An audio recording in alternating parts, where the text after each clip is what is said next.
All right, well, welcome back. So today I have a special guest, Vinod, and we're going to be talking about something pretty different than we normally talk about. I think the topic is going to be more about organizational change and maybe social things and so on, but we'll get into that in a moment. But maybe just as a way to kick things off, do you want to introduce yourself to everyone? So I've been in the US for about 25 years. I mean, that's the best way to introduce me in short.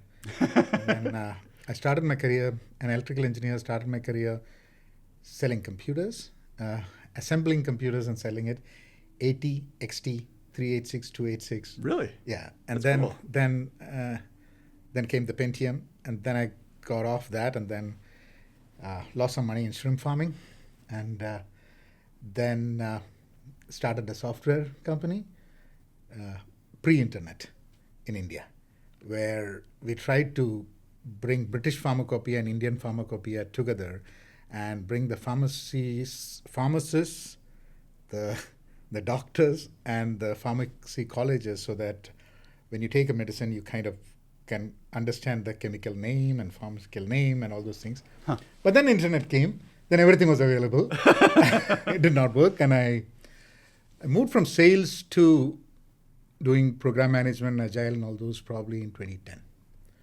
So then from 2010 onwards, I've been mostly in agile, working with teams, working with groups, working with companies, agile transformation, and all those kind of things. Wow, that's a pretty cool. We actually didn't talk about that beforehand. No, so we didn't. So now I have a whole bunch of other questions, but maybe not maybe for a different day. So, but yeah, I guess today, we talked about it, and I learned about your that I guess you're you know a lot about agile transformation. I think you've been trained and certified and things like that, but more that I think you just are passionate about the topic. I'm an engineer by trade. Agile transformation sounds like one of those weird buzzwords that maybe doesn't mean anything, but I think we believe it does mean something. And so maybe can you help us understand, do you have a definition for it? What is agile transformation? So we'll have to break agile and transformation separate, because then it's easier to kind of explain. And we'll get to that question at the end of this podcast as well, because I think there are many times we would have to go back to that question, and so that we really understand what it is, right? So agile, if you ask about agile, it is iterative, incremental way of developing software. Now, that's just a one-liner. You can find a different one-liners to that. So that's the agile that maybe I'm familiar with, yes, just like sprint planning and all those things. So once you open that umbrella, you can see a lot of buzzwords under that, a lot of different practices: Scrum, Kanban, XP, and all those things under this one umbrella called agile. Yeah, and that's just software development, I guess. And 2001 is when they coined this. About 17 people came together. They're all software engineers. They came in, and they said, this is how they came up with 12 principles and 4 core values. And they said that all those things, as long as you adhere to these core values and these principles, then we can all, irrespective of whether you're doing Scrum, Kanban, XP, we can all kind of start talking the same language. I think they all agreed with this term agile, except for, I think, Martin Fowler, he had a problem with that term agile, because he said that Americans don't pronounce it properly. So it's actually pronounced. So I say agile. Okay. And agile is the British pronunciation of agile. Okay. Not agile. So he's the only person who had a problem with that word. But then over time, things started changing, because it was all towards the developer, towards the engineering team, towards the team. Yep. And then it started moving outside software. You started looking at an organization level of it. And then you started talking about transformation. Now we come to the transformation mode. Why do we even do transformation? We do transformation because you want to change from your current state to something, because something is either forcing you. So you either have a forced transformation or you have an intentional transformation. Right. Those who can do intentional transformation, they are well ahead of the game, because they know something is coming. The other thing, you have no choice. You have to transform, right?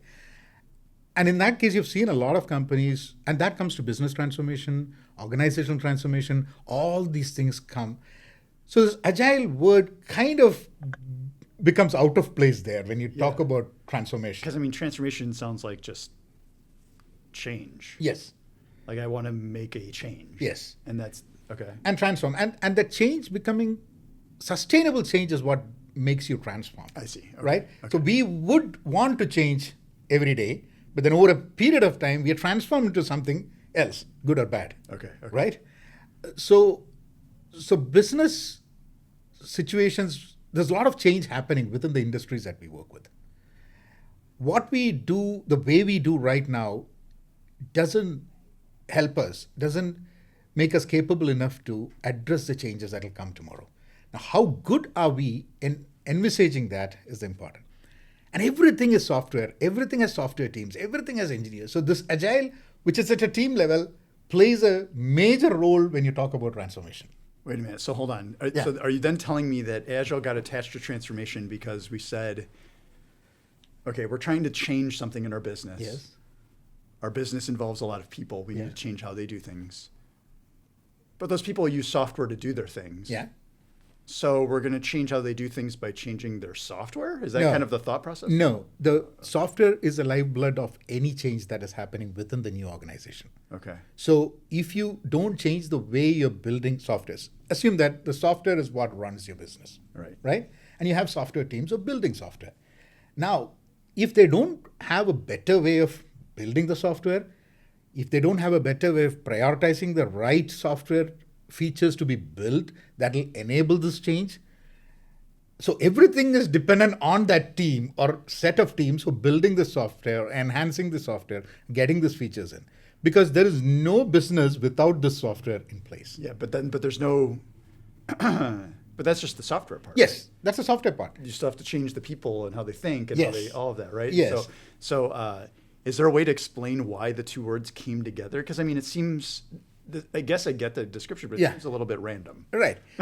So for example, let me put it this way. So people are part of the transformation, right? Yes. So if we look at this agile transformation, I generally like to look at it at three levels: individual, team, organization. And there's always a transaction that happens within these three. And actually, maybe while we're talking about it, we Yeah. should maybe say like, maybe let's pick an example that maybe we can refer to as of like, what is transformation? Like, what's an example of a good transformation that you might want to use Agile on?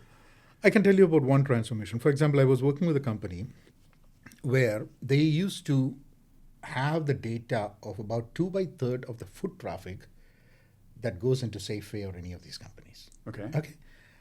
Now, they had all these things. You have these coupons and everything that tell you that royalty and loyalty fees and all those kind of stuff, right? Yes, yes. And then the consumer stopped walking into these stores. Your customer has completely changed. They don't walk. There are no footprints anymore.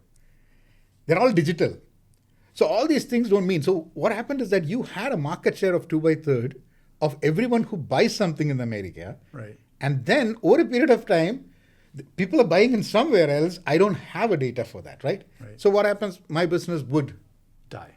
die, Yeah, right? yeah. Unless I have a way of connecting the people who are there in digital through my phone. That's the way I connect, right? Right. To the foot traffic. Right. And there is an identity, there's a digital identity, there is this thing. So that can only be done through softwares. You have to do these things only through software. So the fundamental business becomes a software business. True. But then that means you also have to transform the business from Yes. the way you think of, we are this old way of doing things, Yes. to this is the new, and all of the people and all of their Yes. their momentum and whatever, because somebody might have a new feature on how to improve foot traffic foot traffic tracking or Yeah. something. You'd be Yeah. like, we don't care about that anymore. Yeah. Right? Okay. That's So that's one way. Now, there is this, when we talk about Agile, a lot of people go back to the old explanation saying that we used to be waterfall and now we do Agile. So waterfall was a method where you decide what the requirements are, you know everything in January, and you start building it, you're testing it, you do all these things. And in December of the end of the year, you kind of have your software done. Your business might have changed, your needs might have changed, your features might have changed, and whatever you deliver 1 year down the line is always falling short of what actually is needed at that time. interesting. And that's when you started doing time boxing. I want something to be delivered every 2 weeks that I can actually look at it and take the feedback and start working on it again and again. Okay. Now, none of these things will happen without people. Because people build software, people work together. So people started talking about transparency, trust, value, continuous improvement. All these things started getting baked into one thing. Okay. So now I don't consider agile transformation as just a software thing. You cannot achieve that without people and organizations, leadership involved with it, and everything together. Right. So sometimes I even don't want to say agile transformation because agile is there at a team level that you're doing. But I want to talk about transformation. How do you know if a transformation is successful? Yeah. Right? Yeah. I mean, and it's a journey. At the end of the day, it's a journey. Right. But there are small successes that you will get, right? If you cannot say your company has transformed if people walk into your front door and they are excited to work. Actually, so I was just going to say that because I was going to say transformation to me by definition. So using your example of like, hey, the way your business used to work, the whole DNA of how you built your business, this foot trafficking example, like you're going to die. Yeah. Which means that everybody who's been coming into work to sustain that way of doing business has to change the way they do things to go to this new way of doing business. Upskilling. And people don't like to change. Yes. And so that means somebody's going to come in and be like, we're doing it this way. And people who were happy with what they did are going to now be unhappy. Yeah. And so transformation, I think if it's going to be successful, probably means anxiety, unhappiness, uncomfortableness, blah, blah, blah. Which all of those things, like, I just find it so skeptical that there's a framework that can help you with these things. These are just, so anyway. No, I'm also skeptical. So we're together in it. Because one of the things that's so important is we have to be skeptical. That's the only way we'll actually change. Yeah. So if you look at and sorry, so I interrupted you. You were saying, so people come to work? Yeah, people come to the work. How do we know that people coming to work after this transformation are going to be more excited than today? Just a simple thing, right? Right. There's probably not a good way to measure unless you do talk to people and understand, right?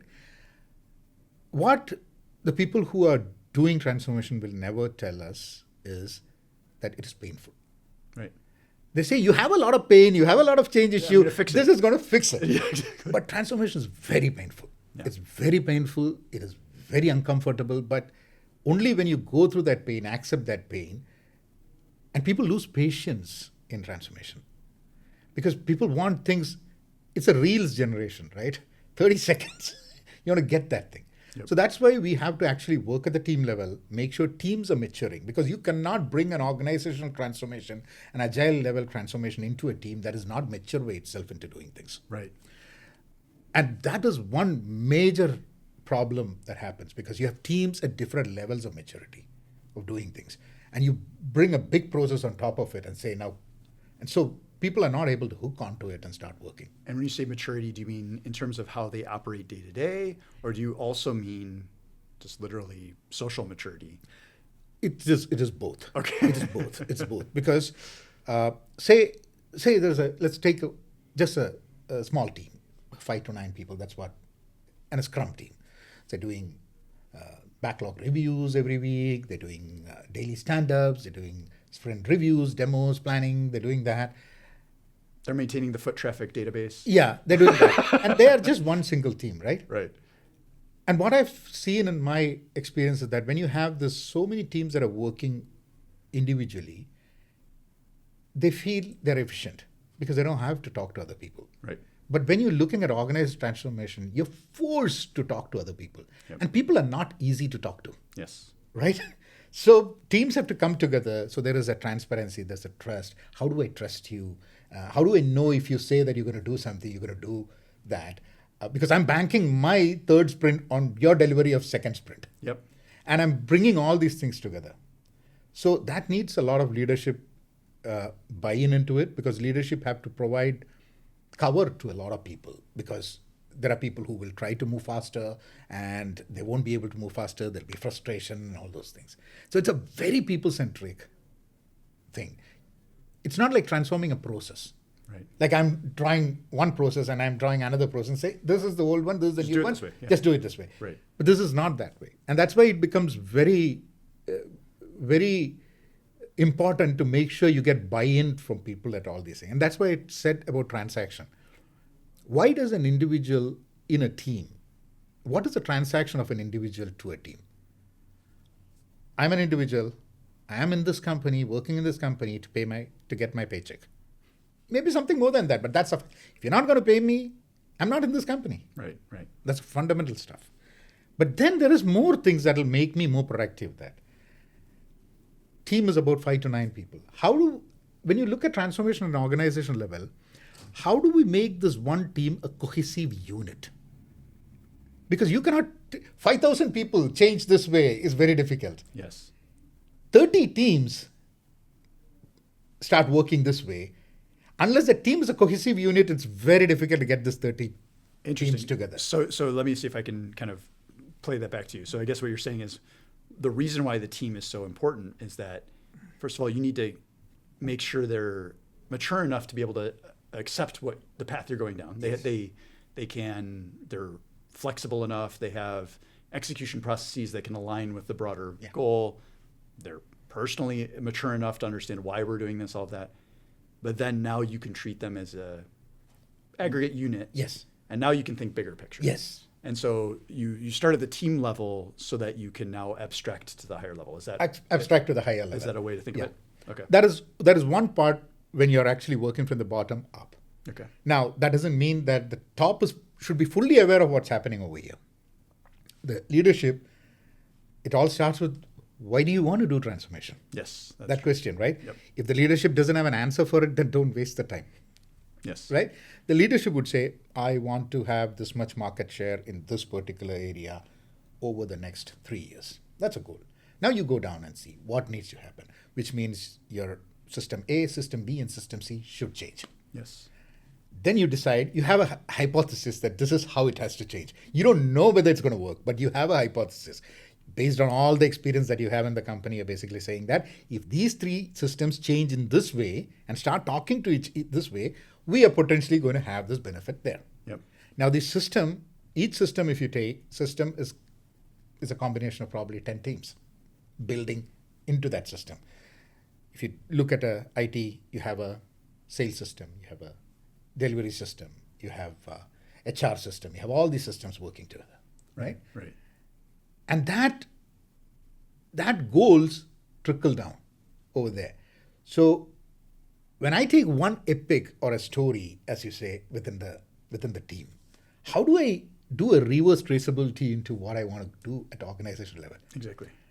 And so a lot of those work is on creating this visibility.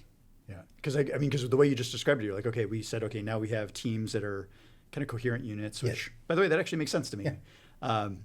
And now you have someone who has a clear goal and objective of why we're doing this, right? Now you need to actually translate between the two so that cohesive team, when they're operating day to day, they know that they're doing something in service of that broader thing. Yeah.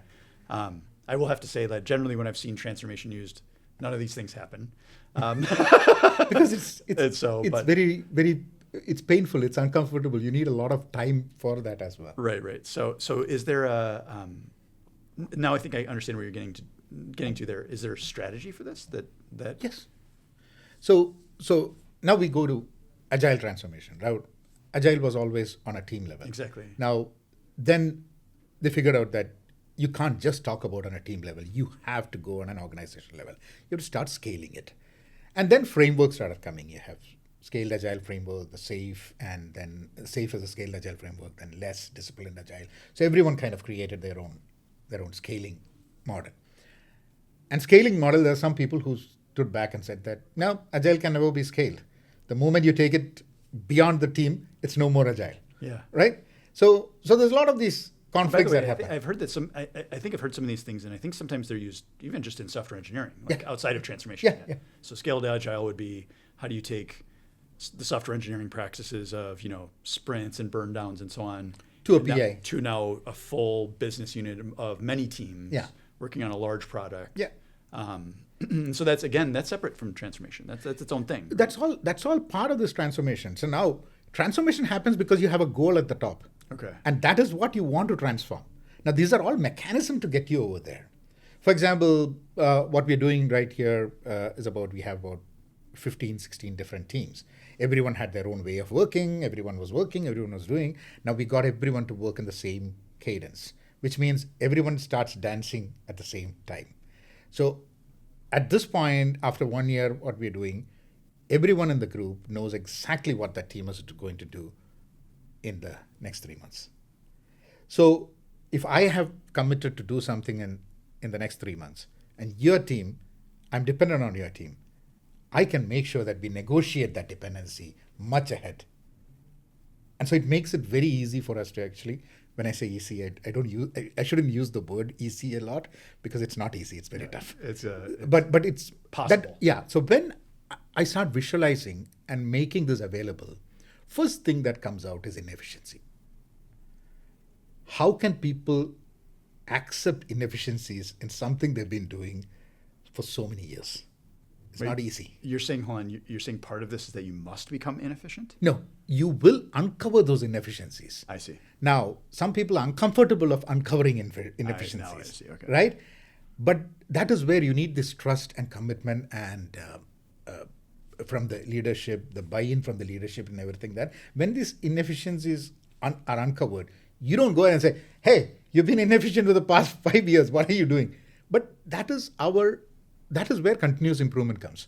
You start addressing those inefficiencies and slowly changing into something else. So organization will not change by itself. The teams would change, the individuals would change, every small piece of the organization will change. The culture will change. Your organization would be different. Yeah. And that has happened with a lot of companies. If you look at it in the market, there are companies which did not transform. There are companies which went out of business.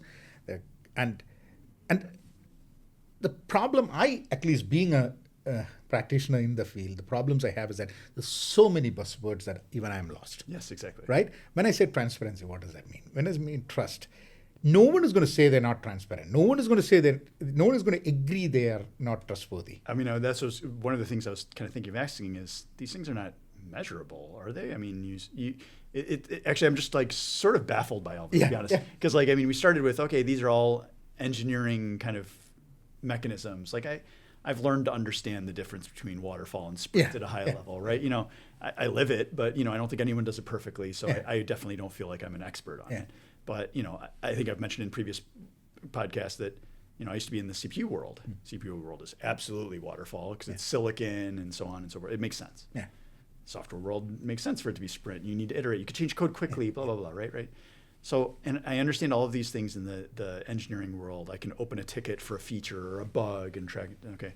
Now you're telling me there's this agile transformation. Mm-hmm. Part of this is I must make sure that as an organization, my team is transparent with your team. Yes. And I'm like, I can't open a ticket against that. Yeah. I can't tell you how many story points that's going to be. I don't know. This is a very, very soft thing. Yes. So I guess that's where my brain breaks down. I'm like, okay, I get you. Like at a philosophical level, these things are absolutely required. Yes. Right? Can you make it mechanical that I'm going to do these things? Yes. I'm skeptical there. Convince me. So, the retrospectives that some teams do, some teams don't. That's right. Yeah. At the end of the sprint. Actually, there's a really cool tool like retro. Team retro. Team retro. Yeah. I like that tool. We use it here, right? So if you look at using that itself, what it comes is that everyone comes up with their problems or whatever. The only thing what we say is that don't name people, don't complain about things, but say that this is an inefficiency. I'm not able to do my work because ABCD. I'm able to do this thing better. So there are things that I need to stop doing next time, things I need to start doing next time, and things I need to change. I'm doing it, but I need to change how it's doing. Interesting. So imagine all the 14 teams or 15 teams do this retrospective and boil up the main problems. You'll find 100 problems. We cannot solve all of it. Right. But then you do a voting system and you find out that, okay, we find out the maximum vote is for these 3 issues, right? Then you take the 3 issues, then you bring it from all the 14 teams. And then you might finally come up with some 2 or 3 issues that are there. And the reason for that is that Many of the inefficiencies that you find at the team level cannot be resolved at the team level. Exactly. Because you need upper leadership or someone over there to actually be involved to actually, the structural change. Transformation will mean your current structures will break. Yes. Not will, should have to break if it's needed, right? Yeah. And new structures to come in. And that is all very uncomfortable for people who have built it in that way, right? Yeah. So that's why it becomes, it's very easy to change it at a team level. Imagine all these small teams kind of changing and making sure that they're able to work together. Then it becomes easier to actually scale it up. Okay, so you kind of got me with transparency, because I believe that actually kind of works. Now let me challenge you on another one. So because actually a couple things now come to mind. First is, yes, that is cool. Like you're right, retrospectives. If everybody's doing it regularly and they're doing it honestly and you're bubbling it up, now you really, really depend on good leaders. Yes. Because each team is bubbling up, like you said, 100 issues. Can't go after 100. Who's going to pick the 3? And when you pick the 3, you can actually do anything about them. Like we've all done these company surveys of, hey, what do you think about, I don't know, like snacks in the office or something. You can say whatever you want. Is anything going to change? Personally, I don't think anything ever will change. And so, if it's really, really important, it'll change. Most things, it doesn't matter what you responded to that. Sometimes I feel this way about these retros, right? It's going to go to this upper level and cool, maybe you even identified the top 3 that are correctly. Mm-hmm. Nothing happens, right? Second problem I have now is, so first is okay, how do we ensure the leadership is doing their job? And then the other one you said, and I think it's related, is you said you must have trust between these teams. Okay, again, I can't mechanize that. I can't create a mechanism for that. So these two things, are these mechanisms for these two? So what we typically use is psychological safety, right? If something is not working, am I psychologically safe to say that something is not working? Yeah, I mean. And if you're my manager and you could make all kind of psychologically safe situation, but I might be as a character never psychologically safe, right? So you can work with the leaders to make the place psychologically safe so people can actually come up. And we talk all these things, right? Bring your complete self into office, vulnerability, and all those kind of stuff. But we're all humans. But we are all humans. Right. And I was telling you, I write very openly on LinkedIn. And when I started figuring out that people in office are reading it, I was skeptical. Because, so why should I be skeptical, right? So this is a very human thing that what I say and what I not say. And that has to have the leadership at the team level, at the next level. They all being more of, one of the term that we use is servant leadership, which is your leadership style is serving others. Because your role is not to achieve something. Your role is to make sure other people can have their full potential. And it's very difficult to find a lot of leaders like that. You'll find 2 leaders like that than the other people. So do you have a path for people to change towards what our transformation wants? Yeah, because I mean, that's kind of where I'm going at. It's like, okay, you've given me maybe some tools on how the teams can help. Yeah. Now we've got kind of these middle managers. Yeah. What if they suck at their job? Well, transformations don't fail because of the team. Transformations fail because of the leadership. But is there a way to even identify that they're not good? Like, is there a way that we can track them, that we can, because you need to know. Yeah. So how do you know? So you can actually have metrics where you can look at the flow through the system, like kind of work that happens, moves from point A to point B to point C. If there is a flow of activity that needs done, you can find out where impediments are there for the flow. You can find patterns for it. But then you can find all these things, and if you're not going to take a decision on it, it really doesn't matter. Yeah, now the senior leadership. Yes, senior leadership. Yeah, and I think maybe that's really where I start to then, you're right, this is maybe the root of my skepticism. Actually, you already resolved one, which is that, some of these things can't be turned into process, but maybe they can. Yeah. Even if I'm a leader who says that I want this transformation, maybe I'm the immature one. Probably. Maybe I'm the one who doesn't want to make the change. I want my team to just magically make this outcome. Yeah.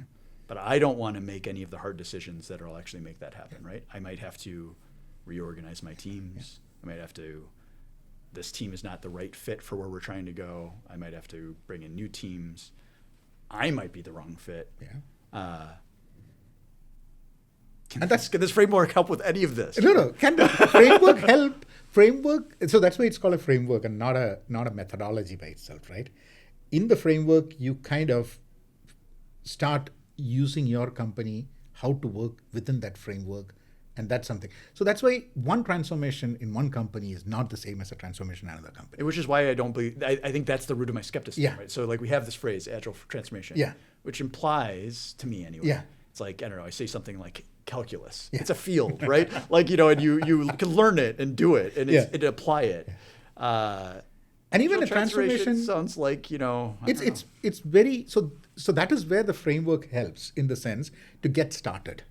But how that framework allows you.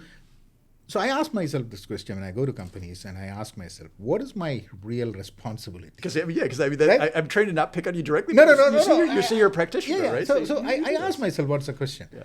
If I'm doing transformation, I have to be framework agnostic. I have to look at everything. I should be skeptic like you on things that I'm doing, because I'm going to find new things in every place I go, right? And my goal is not to implement a framework in a company, because I might have the reasons to implement one thing versus the other one, but my role is to make sure there is a change. Now, if I were to leave this company today, right, I know exactly what transformation has been. Did the whole transformation happen? No. Where we started 1 year back to what we have now, I know clearly what has changed. Has the pain gone? No, right? But we are on a path to reduce pain and get better and everything, right? Right. So we should have that small wins. Just like how you do this 2-week sprints that makes you feel good that you're developing something. Right.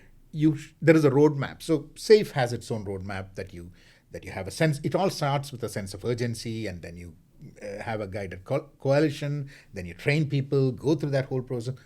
We did not do it that way because that's a very expensive route. We just jumped into it and got people into it, and people struggled, and people hate me for that. Everything there. But at the end of the day, we are at a better position than what we were 1 year back. Yeah. Sometimes you have to do things like learning to swim. But then that's okay. So then, as a practitioner, then you're less of a mathematician. You're more of a therapist, right? I mean, Yes, is a that lot of the work happens as a therapist with teams and so agile transformation to you, like if I'm to try and really understand it, because I mean, it seems more like a soft skill to me. I think that's really where, coming in it from an engineering perspective, I feel like it gets thrown around in the industry as like, oh, you could just use this, and you'll solve your problems. I'm like, yeah, that sounds like BS. Yeah. But if someone's coming in like you're basically saying, no, my goal, at the end of the day, the thing that's important is the change. Yes. Not the religion about the way to do it, right? And if you were to say someone is an agile practitioner, agile transformation practitioner, do you believe they must be in that latter category where like all they care about is the change? They should only be caring about the change. Okay. And you can use Scrum. So we have had this discussion here as well when people say, should I do Scrum? Should I do Kanban? Are you delivering value? Then we go back into the basic principles, right? So 4 core value comes as people and interactions over process and tools. So are we doing something where the process and tools are overburdening the people and interactions? Then there is something that's going wrong. Are you building documentation instead of working software? Then there's a problem. You can do whatever you want, but if you're not doing working software, there's a problem. Right. Are you talking to your customers or are you mostly having contract negotiations? Right. Right? And so sometimes you have to go back. So I've learned this long time back. So more than learning new things, sometimes we have to be constantly reminded of what we already know. Because we forget things. For example, when someone tells me that, are you an agile expert? I say expert is a very loaded word. Because my expertise is limited to what I know, what I don't know, and my experience. And that changes constantly. So I can't say I'm an expert for anything. No one say it. When someone says that I'm an expert, I say, okay. I mean, you can feel that way. And other people will say, right. There are people who feel that you're an expert and I'm an expert, but in silent, closed doors, we don't think that way. Right. Yep.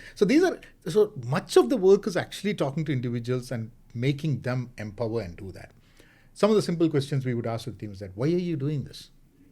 Right? When product managers come and say that we want to do this, I asked, okay, what happens if you don't do it? Oh, I didn't think that. It's very important. Okay, but there is some cost to it. If there is a feature that you have to build or something that you have to build that has a legal implication, you might like it or not, but you have no choice of not doing it. Right? So there the question of cost of not doing is very clearly defined. Right. But many of the things are borderline where you can debate on the cost of not doing and cost of doing. Right. That's interesting. Right? So that conversation, so you need leaders who can prioritize work. There is always going to be 100 things that he'll do. Yep. Exactly. There's only 6 things you can do. Yep. Are you empowered to make that trade-off? Yep. Who makes that trade-off? So product managers, product owners, people at engineering leadership level, there is so much trade-off to be made. The business, when you talk to business, how do you tell the business that you're not going to get it for 3 months? Because, and my firm belief is that if you're working in one organization and we all have a common goal, this comes to the point where the leadership sets the common goals, right? Yep. So I say that I'm not going to do your thing. Why? Because this is our common goal as an organization. And this is the way I'm prioritizing. You can tell my prioritization is wrong. You can say that my rationale is wrong. But this is the way I prioritize. I have no way of... Now, what happens? I'll ask the person to come on Saturday and Sunday and work on it. Is that right? No. I think most of the companies I've worked with, people do work on Saturday and Sundays when they think it is needed. It's important. Right? Yep. But you can't... That's not sustainable Yeah. for people. So we have a privilege to ask people to work on Saturday, Sunday. Don't overdo it. Yeah. Don't do it to a breaking point. And these are all things that, It's for me, nuanced. this transformation gives a vehicle for me to go to any place and talk these things. Yeah. When I go to a meeting, there have been in meetings, not in this company, but different companies, I see VPs and all these people. And finally, I took account. I did what their hourly rate would be. And I put that and said, that's the burn up of this meeting. Because at the end of the meeting, they're asking me to set up another meeting. I said, why? And these are all people who are extremely highly paid. Right. So that's a cost. Every meeting should start with a cost to the company. Yep. I agree with that. And I think these are things.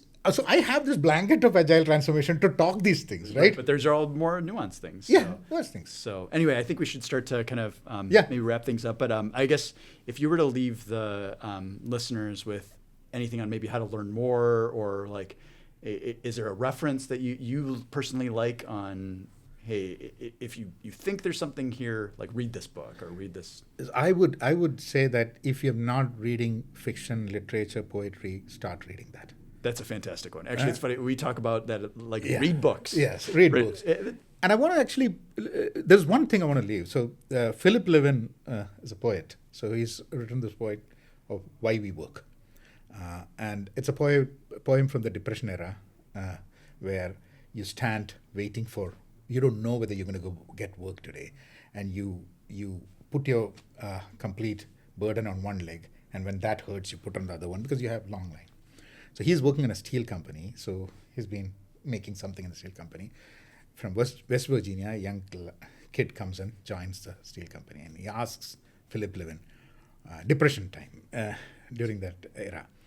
So he asked, what are we making? So he said, I make $2.15. I don't know what you're making. Then the kid says, no, what are we making with the steel? So Philip Levin cannot think about what we are making with the steel because he's only concentrating on the $2.15. Yep. And then he said, don't ask questions and screw up, just do the work. And this is so profound because you go to the individual teams and say, what value are you creating in this sprint? And values shouldn't be line items on PowerPoints or slides. It should be something that every person in the team should know what value we create. That is what creates excitement. That's what creates fun. That's what creates a cohesive team. I agree with that. That's what I would want anyone to take. That's great. And then you can Google and you'll find a lot of experts talk about many things on Google. Yeah, I guess if I were to leave anyone with something, I would say I'm still a skeptic. I'll stay a skeptic. I like to be a skeptic, but you've won me over in a little bit of, okay, maybe there's a few mechanisms that are useful here.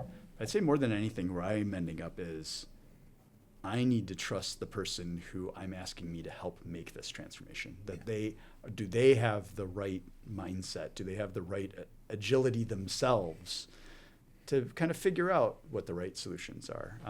And I don't think there is a one size fits all solution. No, there's no silver bullet that will actually solve the problem. It's actually in this journey, as I said, I've transformed in the last 15 years in this journey. The companies that I worked with, I've told you, there are times when people have asked me, why are you even here? Yeah. Right? What do you do? What do you do? I mean, you don't do anything. What do you do? And you have to answer that. And those are all points where you have to introspect and kind of figure out, maybe that guy is true. Yeah. Maybe I'm not creating the kind of value that I should, or they expect, right? Yeah. So I think that's very, very important. This is Humility. Oh yeah. So, but yeah. Incredibly important, humility. Well, thank you. I hope you enjoyed that. Yeah, it was good. And thank you for joining. That was a lot of fun. Yeah. So, thanks Thank again. you. All right. Thank you. Take care. Yeah. Bye-bye.